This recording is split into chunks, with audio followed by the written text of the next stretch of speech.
Ya, kwanza nawapa pole sana wananchi wa Dar es Salaam na hasa maeneo ya Magomeni, sehemu za Mburahati, Kagera, Tandale kwa Tumbo, Mtogole, Sinza, uko Tabata na maeneo mbalimbali.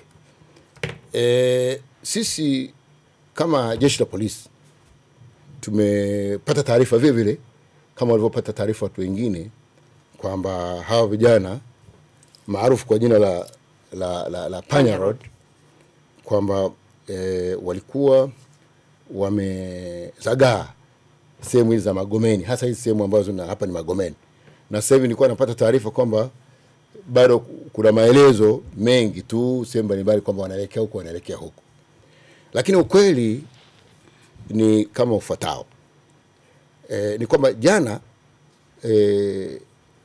kuna kijana mmoja, kuna maiti ya kijana mmoja iliyokotwa. Alikuwa amefariki na inaonekana wazi kwamba alikuwa amepigwa na watu ambao walichukulia sheria mkononi. Maeneo gani? Hii ilikuwa ni sehemu za Mwananyamala. Na baada ya ile maiti kuokotwa, leo kukawa na mazishi ya huyo kijana ambaye jina halijafahamika vizuri, eneo la Magomeni Kagera. Kwa hiyo na watu wa Magomeni Kagera walipopata taarifa kwamba huyo kijana aliyefariki ni mmoja katika watu ambao wanahisiwa kwamba ni wahalifu wazoefu, na vivyo walikuwa nahisi kwamba kati ya kundi lile ambalo lilienda katika mazishi humo ndani kulikuwa na wahalifu wazoefu, vijana wenzake. Kwa lugha maarufu hapa mjini wanasema ni vibaka. Kwa hiyo wakawa na wasiwasi kutokana na tabia ya kawaida ya hawa watu kwamba ikitokea hawa vijana wameuawa labda katika tukio la wizi, wakauawa kwa kutoa na wananchi kujichukulia sheria mkononi, siku ya mazishi wakitoka pale lazima wanalipiza kisasi. Kwa hiyo wakatuma taarifa polisi wa Magomeni, na polisi wa Magomeni walichelewa kidogo kupata taarifa, lakini walienda pale katika makaburi pale Kagera. Walipofika pale wakakuta tayari wale vijana wameshatoka pale katika makaburi, na wanaanza sasa kuzagaa sehemu mbalimbali wakifanya uhalifu. Mtu yote ambaye walimkuta walianza kumnyang'anya chochote kile ambacho kipo, simu au nini. Kwa hiyo polisi wakafika pale na kutaka kudhibiti hali hiyo ya watu ambao walikuwa wanatoka katika mazishi. Kwa hiyo walifanikiwa kuwakamata vijana wawili kati ya hao, na wale wengine wakafanikiwa kukimbia.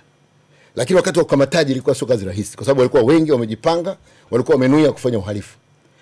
Kwa hiyo wakatumia mabomu ya machozi ili kurahisisha hata kuwakamata angalau hata hao watu wawili na kuwafanya wale wawili. Kamanda ambao mliwakamata baada ya kuwahoji, mlipata taarifa zipi kutoka kwao?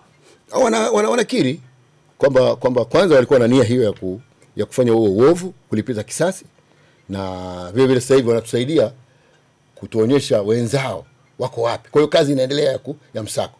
Lakini baada ya taarifa hiyo sasa ni kwamba pale Kagera walipotuma hizo taarifa zikaanza kuzagaa taarifa Mburahati, uko na Tandale, Mtogole, Sinza na sehemu mbalimbali za wilaya ya kipolisi ya Magomeni kwamba kuna uhalifu huo. Ikaenea mpaka huku Makumbusho, huko kote kukawa na rumors za namna hiyo. Kwa hiyo kamanda anatuambia ni uvumi tu. Sisi tulichokifanya kama polisi ni kuzagaa sehemu zote ili kuhakikisha kwamba kuna usalama.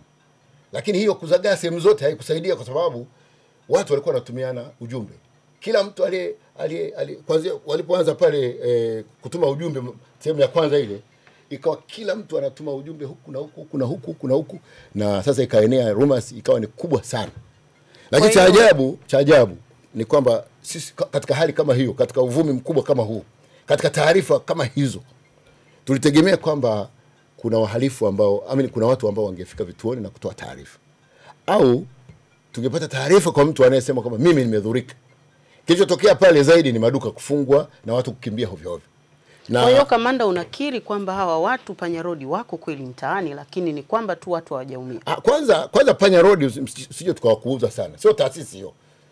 Hawajajipanga, yani sio watu ambao ni jina ambalo limewekwa na watu ili kuleta haraka maana ya kwamba ni vijana watukutu, ni vijana ambao wavuta bangi, ni vijana ambao wako tayari kufanya jambo lolote wakati wote. Kwa hiyo Kamanda Kova, unachoniambia kwamba tusiwaite panyarodi kwa kuwatukuza kwa sababu ni kikundi tu cha kiwalifu, lakini ni kweli kwamba kuna kikundi cha uhalifu kinatembea mitaani.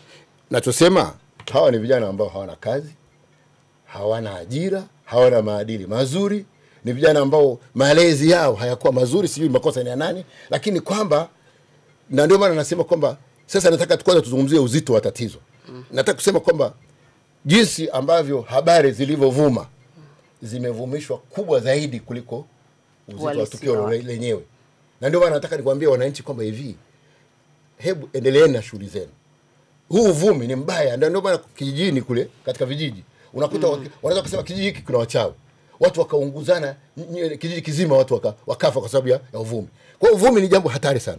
Sasa watu wa mjini hatuwezi kuwa kama hivyo, kwamba tunaanza kuvumisha, kila mtu anatuma message, hiyo ni mbaya. Sijakataa kwamba kulikuwa na tatizo, sijakataa, lakini ninachosema ni kwamba watu wametiwa hofu kubwa kiasi hicho.